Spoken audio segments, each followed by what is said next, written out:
There, I'm just really taking my time to just breathe and let people know what's going on here, what I'm experiencing right now.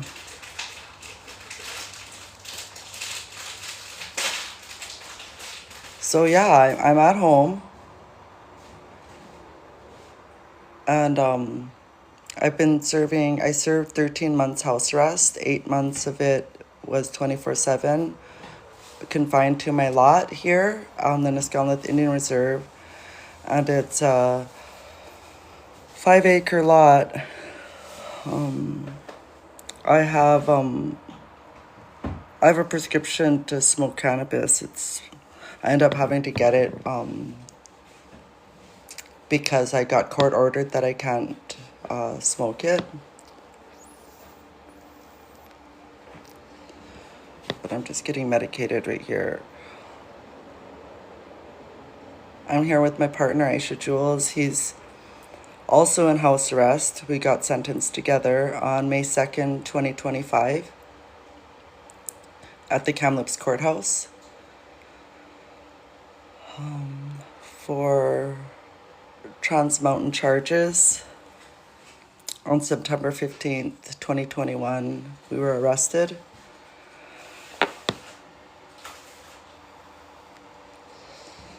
And yeah, there's lots of controversy around our arrests, and there's a lot of things that went wrong. Like, we should have never had an engagement order put up against us, and a 4 a.m. engagement order was issued against us that day of our arrest. And it was at the Tiny House Warriors Village, and it was right at the tail end of the language camp that was being held there.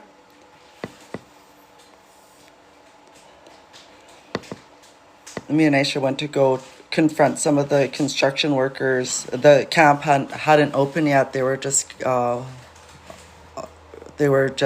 starting the construction, and it was security. It was actually the paid Trans Mountain security that we. Oh yeah, is it boiling? It's supposed to be boiling before it goes in. Otherwise, it just sticks.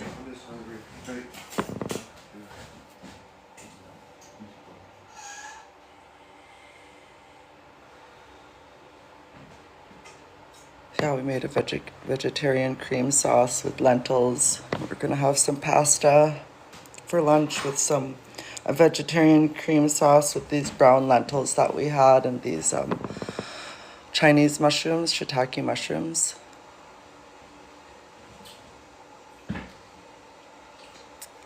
Oh, cool! I seen a comment there. So we went in to say that it's lying. Yeah, we went in, and how we got these charges that we're serving the house arrest for is that we went in to save someone who was being choked out by an ex-sniper, ex-RCMP sniper, and I went in to assist in some way because my feet moved me in. I had a hell of a lot of conditions already because I had previous Trans Mountain charges already that I hadn't been sentenced for, and I was just awaiting sentencing for that. So I had conditions. I was really concerned. There was an injunction, and so I was concerned about that. I already had some charges and a lot of bail conditions. I actually got charged and convicted and sentenced for breach of my release order for going in there when the youth was being choked out, and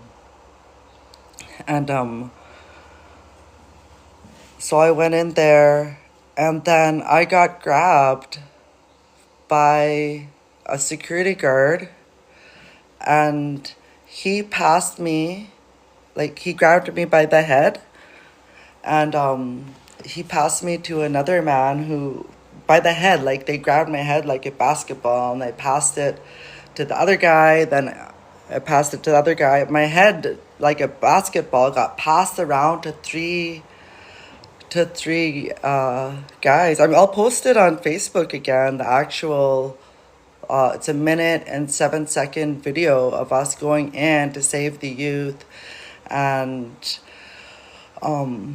you could see how I was grabbed and by my head and passed around, and then the third man threw me on the ground and kneed me all the way from the chest all the way to my groin area, as I scrambled to get away. And then it was my son who saved me. And yeah, it's really disturbing right now because he's being under a lot of pressure. Informants come and try to get information, and they pose as friends, and they may be his friends, but they're all also informing the government and the enemy about our family. And so that's wrong. My son, he was a wild firefighter, but since this time on September 15, 2021, he hasn't been able to get any jobs. And he's a really sought out wildfire fighter. And if you see that video where he's rescuing me, he was just off the fire line. He also saved that youth that was getting choked out by the ex-sniper, or CMP sniper. That was a wild firefighter. My son, he saved the day that day. And Aisha was targeted, and he was surrounded by retired RCMP, and he had to save his own self. And after I was saved, we got back to outside of the fenced area, and I seen Aisha there, and I asked him where was he? I just got attacked by 3 guys. And then he says, I just fended myself off from 3 guys. 4. But you said 3. Oh, yeah. You said 3 when I saw you. Right. 3 went down, but it was actually 4. And so like I said I fended myself off from 3. No, I got attacked by 3 guys, and then I said, oh, someone rescued me. And I looked around and I seen Aisha and my son and some other people, but my son didn't say, oh, that was me. He just said, hey, Aisha he was over there. He couldn't save you. But it was my family. So if you see that video, that is my family. That we had to rescue ourselves and fend off ourselves. And that's not the only time we got to a safe location. And then those guys called more guys over. So you could see all those trucks just keep coming in to where we were. And they all start getting out of their trucks and coming towards us. Like, we know we had to hold them at bay because they were going to come and take us out. That's a lot of guys. And just how they were talking when everyone was masked because it was COVID. It was COVID time. So everyone had masks on, which we end up getting, stereotyped as criminals and masked bandits and stuff like that. But like, our lawyers or nobody even said it was COVID. Everyone was masked until sentencing on Aisha Jules' allocution. He said, during sentencing. Yeah, during sentencing. Oh yeah, at his allocution, Aisha said, No, during the last day, I said I wasn't wearing a mask. I was wearing a mask because it was COVID. Everybody was wearing masks. Yeah. That was during. I pleaded to go to your son's wedding. That was all that's in my mind. I only spoke I had a lawyer to do that thing. I had a lawyer, and he fired himself because I said I lost faith because he forgot to do. And then the next one, because you at the sentencing hearing, at your allocution. I didn't do an allocution. We already got done with the allocution during the sentencing when we got our year and our 2 years added for probation. But I still pleaded to go to your son's wedding as my own personal lawyer. Because I had no lawyer. And then I was forced a DNA. They said, oh, what, by the way, you got a DNA. And so I had no lawyer and everything when I just go. For saving a kid's life. I'm just cooking some noodles here.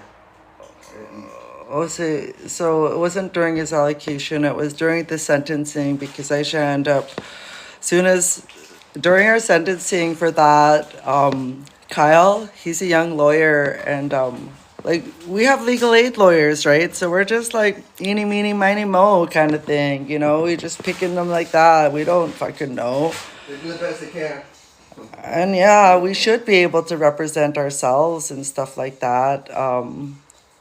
Even the Crown even said I'd be able to represent myself, and probably better than these guys or whatever. Just joking, I don't know, but anyways, Aisha fired his lawyer at our sentencing. He quit. He quit because Aisha said he lost faith in him, and it was so. Yeah, when we got there for our sentencing. He actually pushed me. When we got there for our sentencing, we talked to our lawyers. Like, I had Joe Killeran and for a lawyer, and Aisha had Kyle Komarinsky for a lawyer, and they're both from Jensen Law and Kamloops. And like I said, we just picked them from just picking them. Like, we don't know which is what legal aid and what we could afford and what we hear and stuff. And we would like to fundraise for proper lawyers and more experienced lawyers and this, but it's just so hard to fundraise when you're dealing with all this frontline trauma, and then I was all happy. And then my whole injury from the actual assault, I've been recovering for years of that, and it's pelvic physiotherapy, and that's why it's so important for me to go out and get these walks, is because that's what's helping my pelvis recover and my body recover from the trauma. And then I'm in trauma therapy. But when we were in sentencing, Aisha's lawyer goes, I got more interested in listening to him talk to his lawyer, because Aisha was The pre-talk. it was the pre-talk, right? And then it's just kind of like a wrestling match kind of thing for Aisha, not more like a court talking to your lawyer before you go to court, right? So they say, he goes to Aisha, yeah, I'm going to get you I'm going to ask for 7 months house arrest. Aisha say, fuck you. Fuck off or something. Like, right away. And then, like, it's scary when they're asking for that and the Crown's asking for jail time, you know, and it's scary because, you know, this whole criminal system was set up for industry, for corporate interests since the beginning.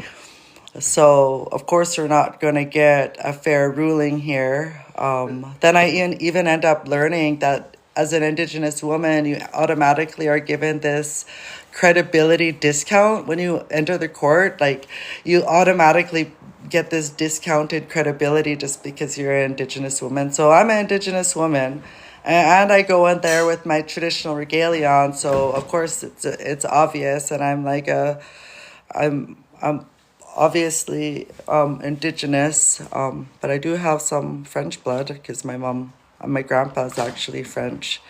But when you look at me, yeah, people would see that and identify me as Native, as First Nation or Indigenous. So, of course, when I go in a courtroom, I'm given this credibility discount where my credibility is discounted because I'm a title holder of the land, and that court system set up for corporate interests. So, of course, boom, I'm going to go down, you know. So I got convicted. We all got convicted of everything. We're serving our jail sentence right now. At Neskonlith, and the crazy thing is right now is that there's informants everywhere, and they're paid informants, and they're getting paid with Trans Mountain money. There's a documentary I actually just posted, so you can credit it. Yeah, if you watch that documentary that was put on by CBC Indigenous about the paid informants from the old movement days back in the 60s and 70s, there was a lot of paid this now legal now paper that surfaced that shows that there was all this surveillance that happened against my family even, and my grandfather and other national chiefs in the National Indian Brotherhood, which is now the AFN.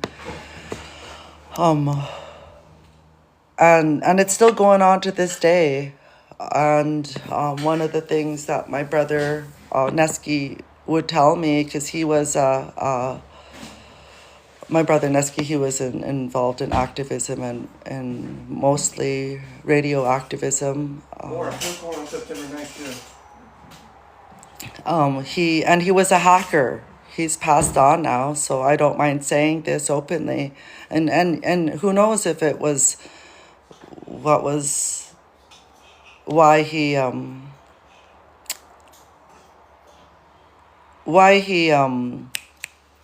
did this hacking into the system. But before he passed away, my brother Neski told me that there's 200 paid government employees, informants, that are paid out of Kamloops, out of a numbered corporation in Kamloops, BC. And we talked about it before, but he mentioned why the narrative of Kamloops, British Columbia, always isn't that strong politically with our title and rights. And he accounts for those 200 paid informants that are constantly working the narrative and the storyline of our people and our fight here in Secwepemc. And another thing that I know about Kamloops, and the reason why I'm saying this is because if we're going to stop any of this infrastructure coming up with these power stations and these data centers, then in Kamloops, we're going to have to work together, and it's going to be very hard with these 200 paid informants that live and work outside of Kamloops. And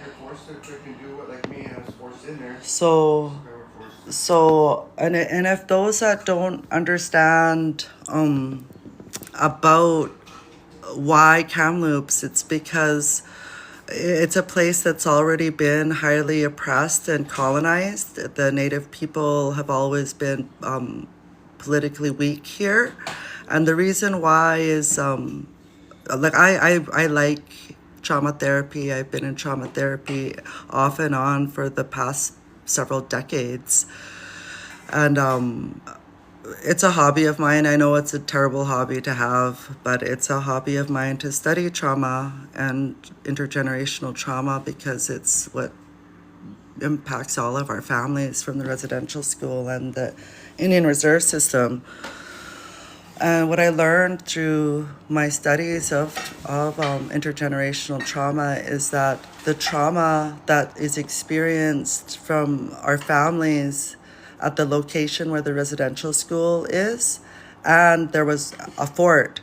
So both of those two, every time there's a fort and a residential school, those places will be the most colonized and the most impacted and controlled and brainwashed down the line. And here we have it.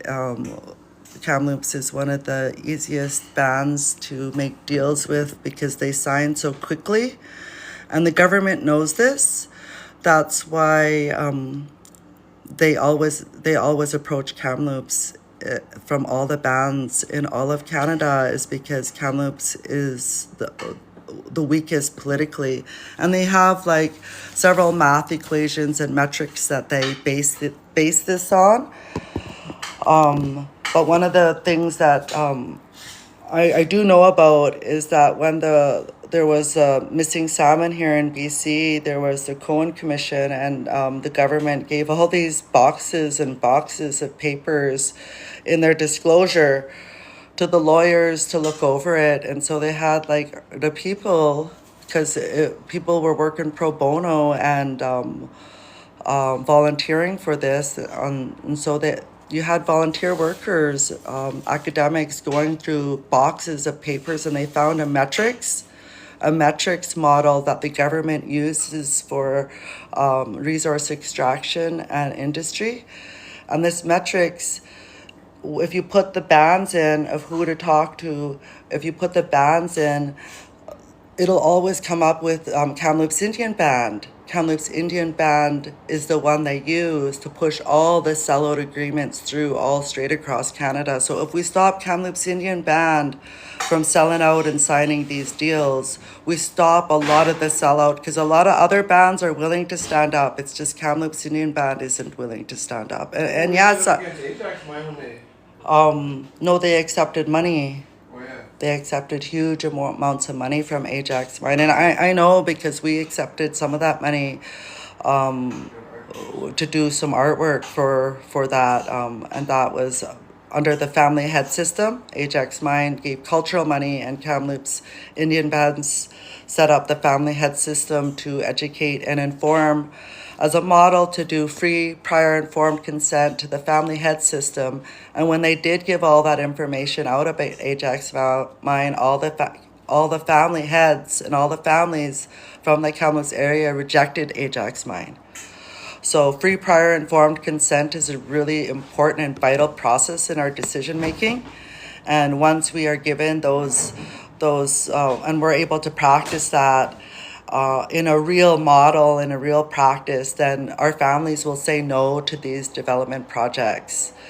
What's going on now with these mutual benefit agreements, that they signed that with industry, those bands, they're not even the proper title holders to sign. And when they sign, they're signing to censor land defenders in any opposition to the project. So when you hear there's opposition to the project, and all of a sudden they sign, those people that sign aren't those original opposers. These are just some band office workers that are signing, and they go through the same metrics model to find out what kind of agreements to sign, but they give the very minimum. You're never going to get better deal than what they gave Kamloops and what Kamloops sold out for. You're always going to get that sellout deal that first band sold out to, because you're going to have to fight tooth and nail to get anything better than that. And the first line of defense here in BC, we've always been divided here on the land issue. There's a modern BC treaty process, and we're split here in so-called BC, with 60% of the First Nations bands, the Indian bands, going with the BC Treaty Commission process, and 40% opting to stay out of it and refusing to extinguish our title and joining that process. Because right now, the way the modern day BC Treaty process is, and I'm opposed to it, I'm absolutely opposed to it, because you're required to extinguish your title. And in return, they give you this modified rights where it'll even go and say how much salmon you get per year. Like it'll even say 1 salmon per person per year, 5 salmon per person per year. Those are very dangerous to go and to have the provincial government define our Section 35 rights and define our inherent rights and define our internationally protected Indigenous human rights. Like you don't want the provinces to be defining those rights. Those rights should be defined, and they're known by our ancestors, and they're defined by us as Indigenous people, not the provincial government. Yeah, that is a huge number, 60%, and it's because it's all the coastal bands. Because the coastal bands were given such small Indian reserves when they were handing out the Indian reserve system. So now they're forced they're forced into this treaty process out of extreme poverty. Like these Indian reserves, some Indian reserves only got 5 acres. So of course you could see how they could be pressured into the BC treaty process to deal with the land issue, to get a cash settlement, because you can't survive off of 5 acres with all your members. And the reason why they did that, you could go back and some of the coastal bands, if you know, you could go back in those archives and you could see it's because they said that the coastals lived off the ocean, that they lived off the bounty of the ocean, like as if they don't need land, you know. No, you see some of those villages on the coast, they were there for tens of thousands of years. Yeah, they use their land and they need their land to survive. They don't just need the ocean.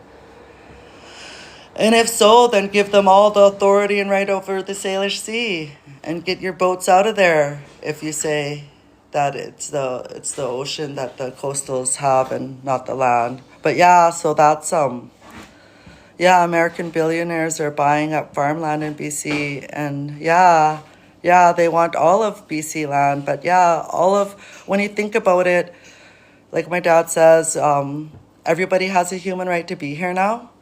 And with that right is also a responsibility. So we all have a responsibility to protect our land from those greedy billionaires that are buying it up.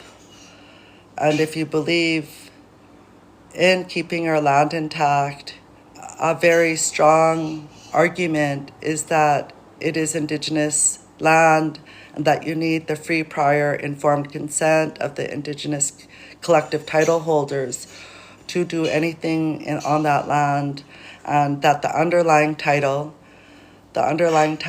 is Aboriginal title, and anything else rests upon that. So any mining life permits, any forest tenures, any fee simple title or private land tenure all rests upon Aboriginal title. So in the end, we have final say of how our land should be used, because our final say comes because we have the underlying title of all the land in so-called Canada and in our territories. Yeah, so I feel better talking a little bit about our case. We have an appeal for what we're serving our sentence for on September 9th, 2026 at the Kamloops Courthouse. And 4 of us will be appealing our convictions, and there was 10 convictions, and we were convicted for mischief over 1,000, mischief under 1,000, and that was for the damage of the 24-hour surveillance system that was being directed right to our residences. And it was a 24/7 video surveillance, and that mischief charges was for the destruction of that. They said that was $80,000 worth of destruction done to that high-tech surveillance system, and then causing a disturbance, B&E, assault, causing bodily harm, assault with a weapon, resisting arrest,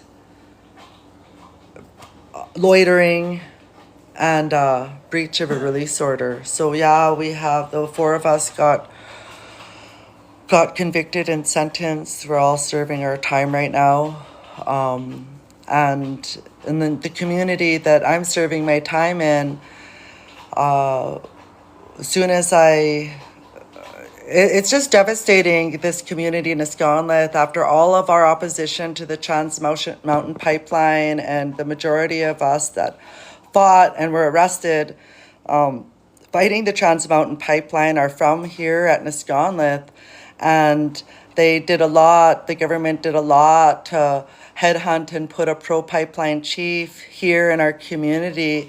And while we were fighting up there, they were putting this all in the works, and he got elected in by 15 votes. And he got in with 15 votes. And soon as this pro-pipeline chief got in, he They didn't have no debate or nothing. can I talk, Aisha?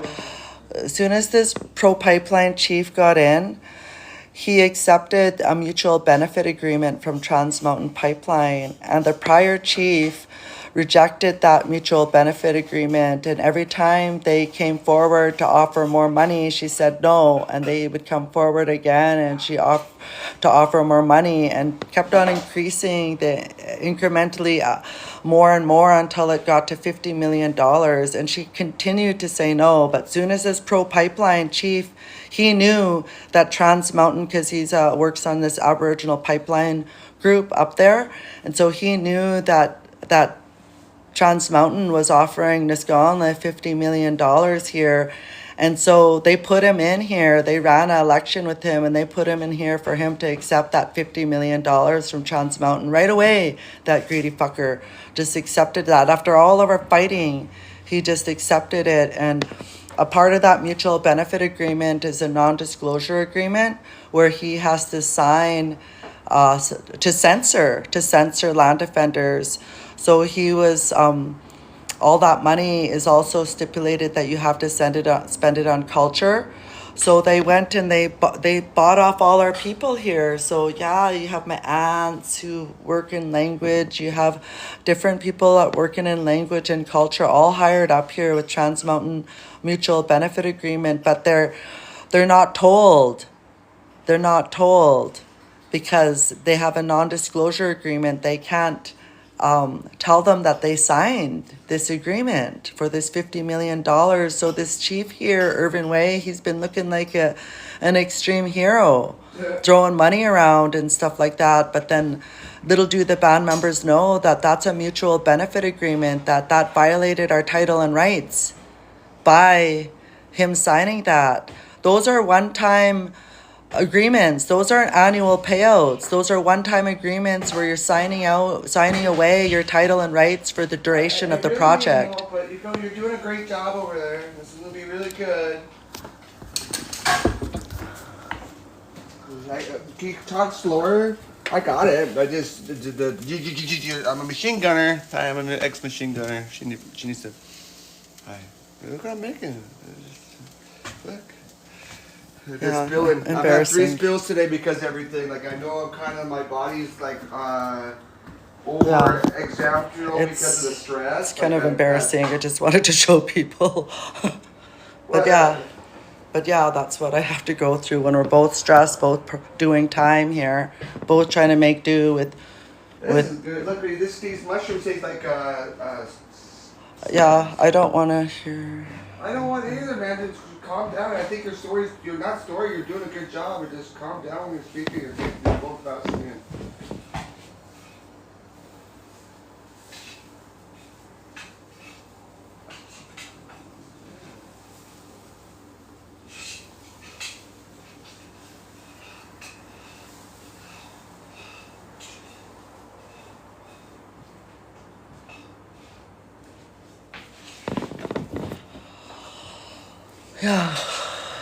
Yeah, so they end up sending informants. They end up sending my son's, people going over to my son's house and my mom's house next door. So I wanted to go online here and just it's really nerve-wracking when $50 million is being thrown around. And yeah, they made it really hard on us here while we're serving our house arrest because of this mutual benefit agreement. When we first start, I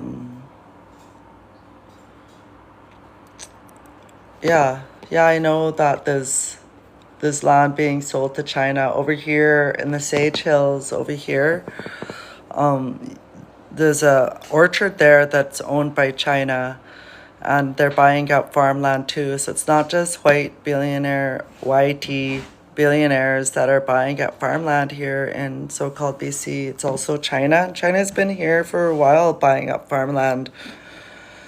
So I live in a really fertile valley, and they even had a ginseng farm here that depleted the soil and nothing could grow on it afterwards.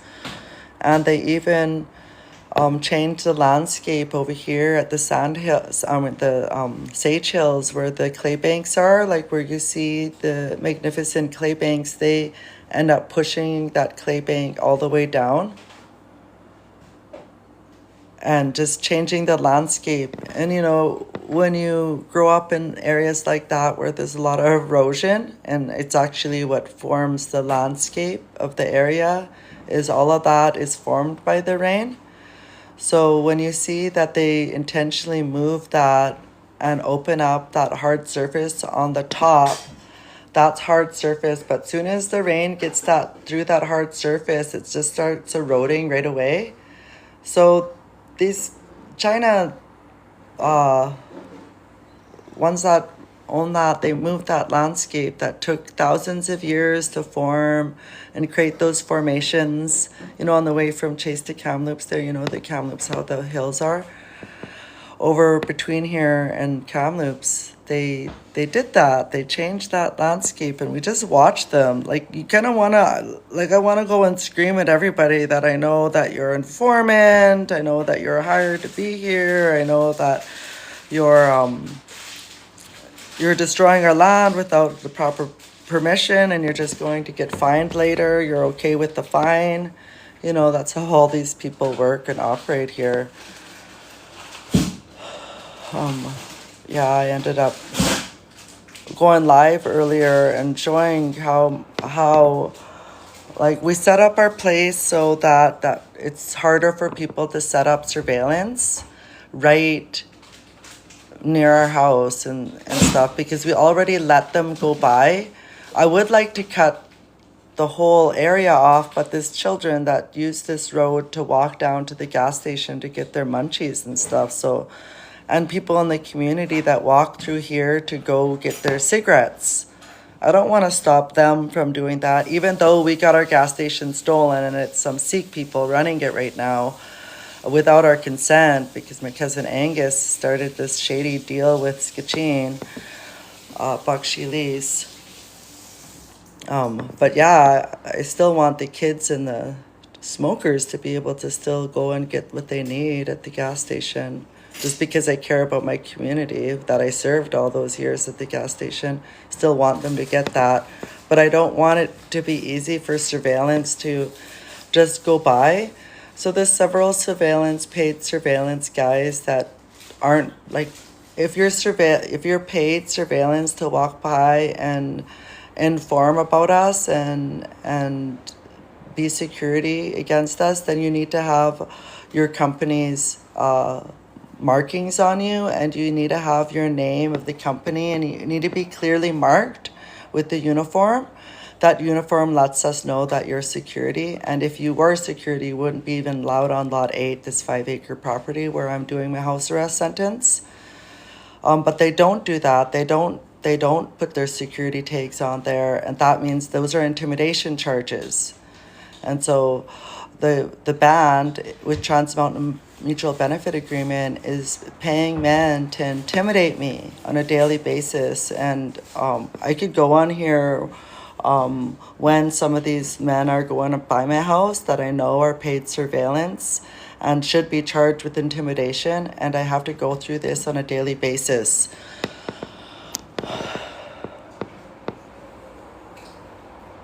Yeah, I cook every day, so I was just kind of upset because earlier there, because I cook every day, and today I don't want to cook because they're sending informants to be around my son and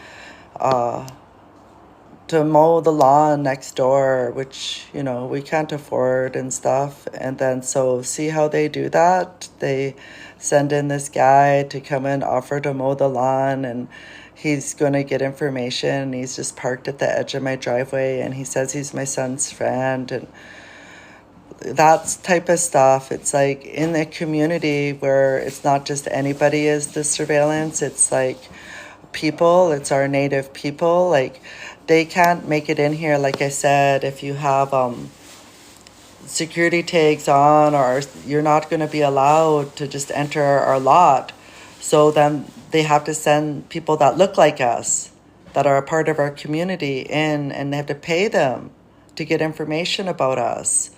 So yeah, that one guy that was over at my son's place next door, he's the cousin of the guy who lied that I spat on him on Mother's Day 2024, and I got convicted of that, and I'm sentenced for that. And so you don't go over to the person where you lied about their mom and they got convicted and sentenced, and your cousin was involved in that, and now you're going over there to like pose as some sort of help. No, you're a dangerous person because your cousin just lied. You could lie about me. That wouldn't be safe. And even for you to lack boundaries, to even come around here knowing that your cousin lied about me spitting on him, and now I'm charged and sentenced.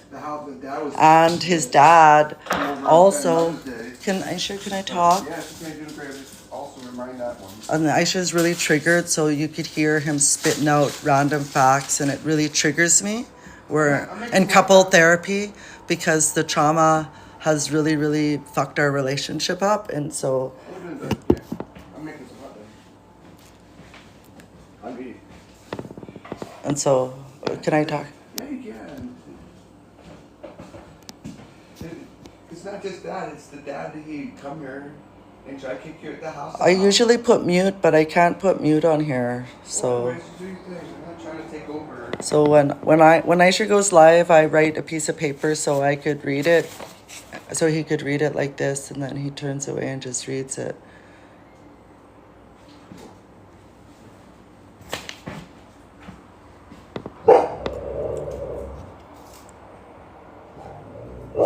Yeah, anyways, they cause a lot of shit even in our relationships when they come by and stuff like that. They come by and do stuff. Then we're all in relationships. Like my son's in a relationship, it causes shit with them. Now they're gonna fucking start fighting, and then now me and Aisha are fighting because of this. Like fucking just so much stress with the fucking and informants and family informants, and even people going to Aisha's family and paid informants going to Aisha's family and getting into their heads now, and people going into my family and getting into their heads now, and causing distension in our families and groups, and telling lies about us so my aunties don't talk to me now. You know, all of this stuff is all caused by these informants. Yeah. Anyways, if you go and watch CBC Indigenous, you'll see that there's paid informants against my family that are set up to cause distension and make our group more destabilize our group and our organizing. So yeah, whoever's saying that is everyone to blame. Like, counterintelligence. That's what it is, and we're quite aware of all that. There's even books about it, and if you go look at CBC Indigenous about